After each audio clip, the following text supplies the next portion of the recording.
This is, I'm not too sure of the name, but it's a church just off Albert Road in Portsmouth. It's pretty much like Fort Knox. Every entrance is blocked off, and the only way you can get in is either with permission or if you have the sheer brute force to shunt an organ out of the way. It's just people, when they see you go into these places, they don't raise an eyebrow, they just ignore you. It's not that it's frowned upon, it's just sort of the police don't care about trespass, they're more concerned with drug trafficking, robberies, just anything of a bigger nature. Trespass isn't a big deal. Scott, I don't think I need my torch. Have you got a spare torch? Shh, wait a second. I'm just getting out, chill. No, turn off like now-ish. Mainly, I met Liam when I was about 10, and I knew he was sort of doing it here and there. We never really spoke, and then when I got my camera, I sort of met up with him. And then after that, me and him have just been going out urban exploring since then. Everyone keep it down if you're in it, because there's a guy that walks around, he's like a heroin addict guy, so if you bump into him, that's not going to be fun. So just keep it down a bit.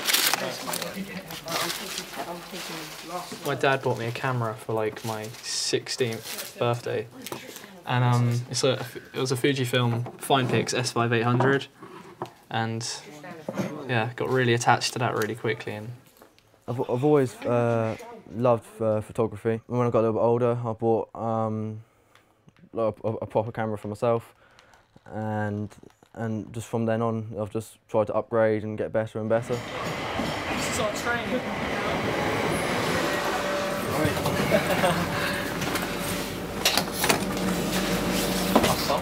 Is it filming?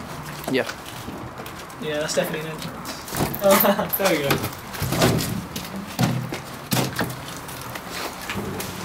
Hello, lads. Say to him. Jack. started finding this website like 28 days later, and I started going on that and seeing people just breaking into all these buildings, and it looked so much fun. So I wanted to go do it, so I did it.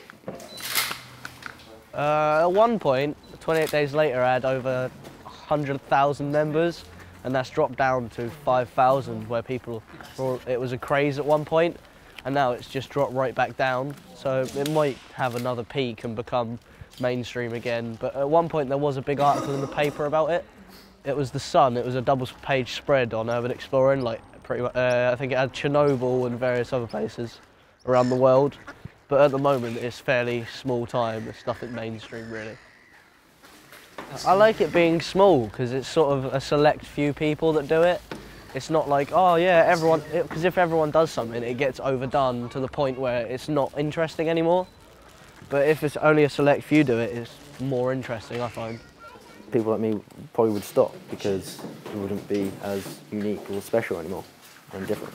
There's only one reason why everyone does it. Like, obviously everyone wants like kind of a little bit of attention, because like you wouldn't go through all the effort just to go out there. I mean, yeah, you do it like so you can show everyone what it looks like inside these abandoned buildings, but it's mainly like three reasons I'd say. It's probably like the thrill of going into the abandoned building, posting it and getting all the glory, and then I just like taking photos. So there you go.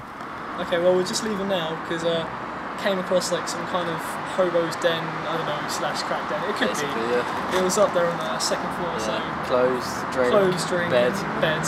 We're not here for that, so Yeah, we it's might not as well what you go. want. You're not meant to be there, so the photo's not easy to get. It's unique and makes you feel like you're one up on everyone else, and it gives you a good buzz. My parents don't really seem to mind. I think they're quite happy with my photography. They seem to enjoy my photography, and as long as I'm safe, they don't really mind. They don't really agree with it, but they do like my photography. It's really interesting, isn't it? The stuff they see, the pictures of all the old things, that it's all still as it was left. I just think it's a shame that more people can't go in and see it all.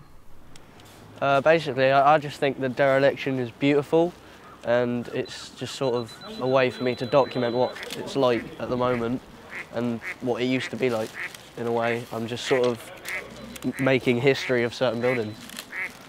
I don't feel he's doing any harm as such. I mean, he doesn't go in and vandalise things. He could be doing a lot worse things, you know. Well, I think definitely if my friends are still doing it and people in general are still doing it and there are new places to explore, I think that interest will always be there. A teenager or an adult, you still want to get a good photo. You still want to get a good view, good surreal feeling and the buzz from it. So where are we going? We go into the chat. Go back and forth, no? Yes. We don't break entrances. We use ones that are already made. Generally, people are quite lenient when you tell them what you're actually doing. Whereas, say, if they came in and we were smashing things up, they'd jump straight to conclusions. We've been caught by security guards before, but they generally just send you on your way. I did go with a load of free runners to Zurich downtown once, and yeah, as we were coming out, they were all doing stupid things across the building, like the fence, like around the building, and yeah, as I came out, I dropped down and got into the shadows really quickly, and as they were coming down, they were like running across like the fence, and a police van went by and saw all of them, and I was like, what are you doing? So then I had to show him my camera, and he was like, okay, slap on the wrist, don't do it again. So that was alright. The security is obviously the main thing that you're scared that you're going to get caught, but before that, I'd say is obviously the how safe the location is, because we're going there. We've done a little bit of research, background research on the location of the building, the site, whatever it is, but we won't know when we get there until when we get there we'll know if like the floorboards are actually, you know, if they're safe or not, because you can't really do research on that. I have been on rooftops, just rooftops that have fallen in, caving in. I've climbed about 2-3 stories up to get through a window, crossed over sewage by walking on top of seats, and I've been in rooms filled with asbestos without a gas mask. Also, at some of the places we've been to, because there are sometimes homeless people staying there, and just, I'm not saying it's always homeless people, but there's sometimes drugs and other things inside. There's always some needles and something like that, which isn't always the nicest thing to see, but we just move on, carry on. The odds do weigh out somehow, but we take the risks which we think are in our favour, and then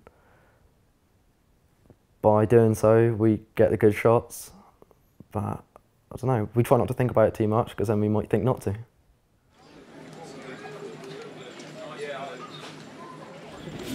So it's early in the morning, we're on our way to France now.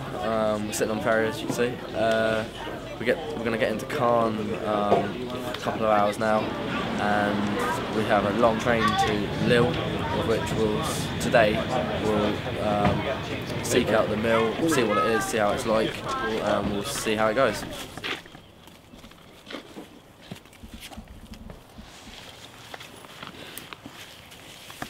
We're at Grande Maison de Paris, which is an abandoned flour mill in the middle of France, in St Andrews. Lille Lom. It's not too stable, and it's going to be a good explore. The scale of it's just absolutely huge. It's really strange though, because we're pretty much out in nowhere. There's no one around. As you can see, it's like an industrial estate, and there's just a few buildings. There's no cars, nothing.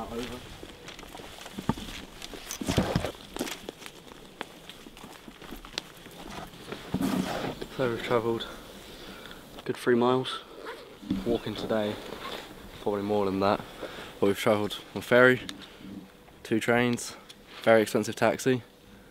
2 very expensive taxis. 2 very expensive taxis, all for this. Let's hope it's worth it.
giggle?